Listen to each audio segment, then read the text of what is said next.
Hello everyone, welcome back to my channel. তোমরা সবাই কেমন আছো? আশা করি সবাই খুব ভালো আছো। তো দেখো, আমি রেডি হয়ে গেছি। এটা কিন্তু রাত্রেবেলা, এখন প্রায় রাত 9:30 বাজছে। আর এটা কিন্তু আমার বাপের বাড়ি। আশা করি তোমরা অনেকেই বুঝতে পেরেছো, আমি কিন্তু বাপের বাড়ি এসেছিলাম। তো সেরকমভাবে আর কিছু ব্লগ ট্লগ করা হয়নি। তো আমি বাপের বাড়িতে সেজে গুজে এখন আমি, আমার মা, আমার বাবা আর আমার ছেলে, আমরা 4জন মিলে কোথায় যাচ্ছি জানো তো? একটা জায়গা ঘুরতে যাচ্ছি। কিন্তু আমার হাজব্যান্ড নেই। তোমরা হয়তো ভাবতে পারো হাজব্যান্ড ছাড়া কোথায় যাচ্ছি। তো হাজব্যান্ড যেহেতু এর আগে অনেকবারই গেছে, তো এই কারণেই আমার মা বাবার সাথেই আমি যাচ্ছি। তো আমারও যেহেতু ফার্স্ট টাইম আর আমার মায়েরও যেহেতু ফার্স্ট টাইম, তো যাই হোক, সেই ব্যাপারে পরে আসছি। তো এটা হচ্ছে বাস স্ট্যান্ড। আমরা টোটোয় করে বাস স্ট্যান্ডে চলে এলাম। এখন প্রায় 10টা বেজে গেছে। দেখো, বাস স্ট্যান্ডে অনেক বাস দাঁড়িয়ে আছে। আর আমরা যেটাই করে ঘুরতে যাব তার বাসটা কিন্তু চলে এসেছে।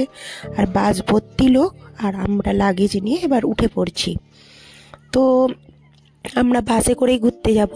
আর দেখতেই পাচ্ছ, আমরা বাসে বসে পড়েছি। আমরা 3 সিটে, আমরা 3জনে বসে পড়েছি, আর আমার ছেলেকে কোলে নিয়ে। বাস কিন্তু পুরো ভর্তি হয়ে গেছে। তো কথা ছিল 10টায় বাসটা ছাড়বে, কিন্তু বলতে বলতে বা ছাড়তে ছাড়তে 11টা বেজে গেল। কারণ সবাইকে নিয়ে সব কিছু কাজ গুছিয়ে করতে 11টা বেজে গেছে। তো দেখতে পাচ্ছ, বাসের মধ্যে গান চলছে আর কি সুন্দর সব আলো জ্বলছে। কিন্তু যতই হোক, রাত্রিবেলা ঘুমাতে তো খুবই সমস্যা হবে। তো কিছুক্ষণ চলার পরে আলোগুলো নিভিয়ে দেওয়া হয়েছিল। আর সব থেকে আশ্চর্যজনক কথা কি জানো তো? এই যে সারা রাত ধরে বাসটা যাচ্ছে, আমার ছেলে কিন্তু সারা রাত ধরে ওই গাড়ি লরি জানলা দিয়ে দেখেই যাচ্ছে। ও কিন্তু ঘুমাচ্ছে না, ওর কিন্তু কোনো রূপ ঘুম ধরছে না।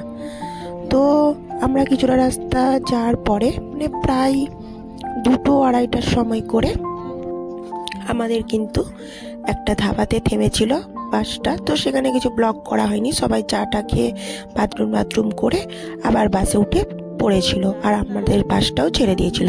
আর এটা কি জানো তো? এটা হচ্ছে টোল ট্যাক্স। এখানে বাসটা একটু দাঁড়িয়েছে, তো তারপরে আবার বাসটা কিন্তু ছেড়ে দিয়েছে।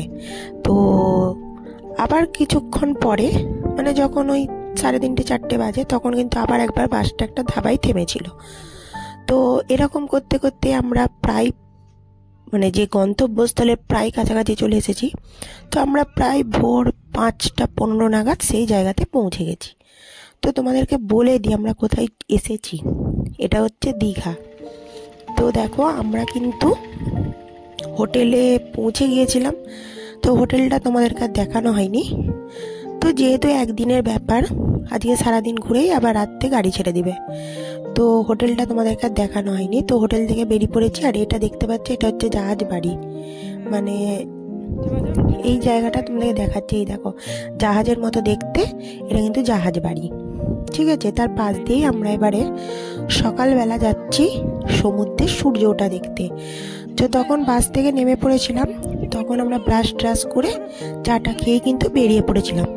ও মা, এসে দেখি এত লোক সমুদ্রে, মানে জনসমুদ্রে মতো লোক। মানে আমি তো অবাক, কারণ যেহেতু ফার্স্ট টাইম আমিও দীঘায় আসছি। আর অনেক দিন, মানে সত্যি কথা বলতে, সমুদ্র দেখায়নি, সেই ছোটোবেলায় দেখেছি।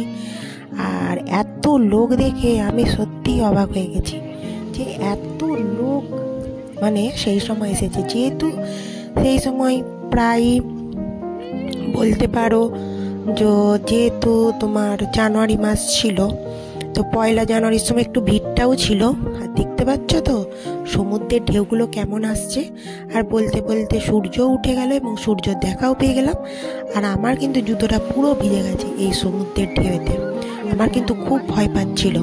আর সত্যি কথা বলতে, আমার ছেলে এত ভয় পাচ্ছিল না যে সমুদ্রের কাছে যেতেই দিচ্ছিল না। তো চারিদিকে দেখতেই পাচ্ছ কত লোক। তো ভালোই লাগছিল। তবে ভেবেছিলাম একটু সমুদ্রে নামবো, কি একটু ছবি তুলবো, কিন্তু সেসব কিছুই করা হলো না। কারণ ছেলেও খুব ভয় পাচ্ছে, ও কাঁদছে, ওরও কিছু ছবি তুলতে পারলাম না। আর আমার তো ছবি তুলে দেওয়ার মতো কেউ নেই, যেহেতু তোমাদের দাদাভাই আসেনি। বুঝতেই পারছো অসুবিধাটা। ছেলেকে এক হাতে কোলে নিয়ে এই ভিডিও করা কতটাই যে টাফ, তাও তোমাদের জন্য একটু কষ্ট করেই করেছি। আর সব থেকে বড় কথা, সেলফি স্টিকটা নিয়ে গেলে হয়তো অতটা অসুবিধা হতো না, কিন্তু ছেলে ধরবো না সেলফি স্টিক ধরবো সেটাই খুবই সমস্যা দেয়। তো যাই হোক, বলতে বলতে আমরা হোটেলে চলে এসেছি। হোটেলে এসে একটু বেগুনি দিয়ে মুড়ি খেয়ে নিচ্ছি। তো পরের পার্টে তোমাদের সঙ্গে আবার দেখা হবে। তো আজকের মতো আসি, টাটা।